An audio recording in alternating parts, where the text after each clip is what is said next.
বন্ধুরা, তুমি PhonePe, Google pay অথবা পেটিএম তুমি যাই ইউজ করো না কেন, যদি তুমি ইউপিআই পিন ভুলে যাও তবে তুমি কোনো অ্যাপ থেকেই কোনো রকমের কোনো পেমেন্ট করতে পারবে না।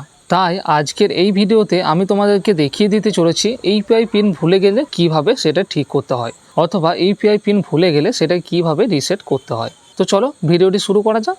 তো বন্ধুরা, তুমি যদি ইউপিআই পিন ভুলে যাও তবে তোমাকে যেটা প্রথমেই করতে হবে সেটা হচ্ছে ফোনপে অ্যাপ্লিকেশনটিকে ওপেন করে নিতে হবে।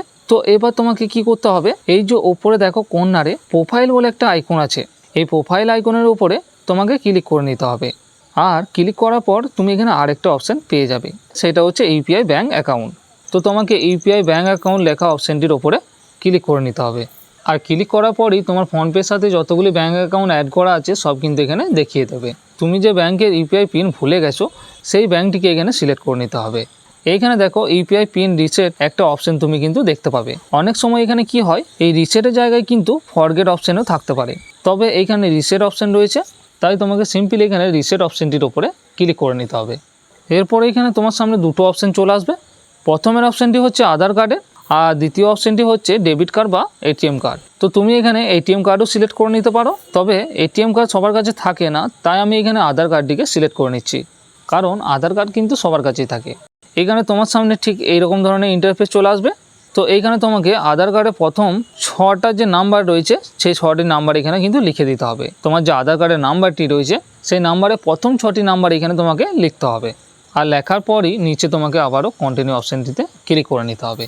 তো কন্টিনিউতে ক্লিক করার সঙ্গে সঙ্গেই তোমার ফোনে এইখানে একসাথে দুটো ওটিপি চলে আসবে। তো দেখো এখানে প্রথম ওটিপিটি আধারের তরফ থেকে, এটি কিন্তু আমার অটোমেটিক ফিল হয়ে গেছে। ওটিপিটি ফিল হয়ে যাওয়ার পরে ব্লু রাইট চিহ্নটির উপরে তুমি ক্লিক করে নেবে।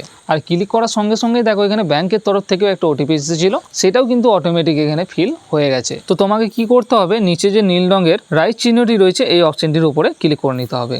আর ক্লিক করার পর তোমাকে নতুন ইউপিআই পিন সেট করার জন্য বলা হবে। তো এইখানে তুমি এমন একটা ইউপিআই পিন সেট করো যাতে তোমার সেটা সবসময় মনে থাকে। তো এইখানে আমি আমার মতো একটা ইউপিআই পিন সেট করে দিচ্ছি।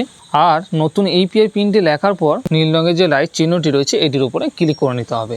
ক্লিক করার পরে তোমাকে আবারও নতুন ইউপিআই পিনটিকে কনফার্ম করার জন্য এখানে দিতে বলবে। তো তুমি কি করবে, এখানে নতুন ইউপিআই পিনটিকে আবারও টাইপ করে রিএন্টার করে দেবে। আর রিএন্টার করে দেওয়ার সঙ্গে সঙ্গে তুমি যে পুরনো ইউপিআই পিনটি ভুলে গেছো সেইটি চেঞ্জ হয়ে যাবে আর নতুন ইউপিআই পিনটি সেট হয়ে যাবে।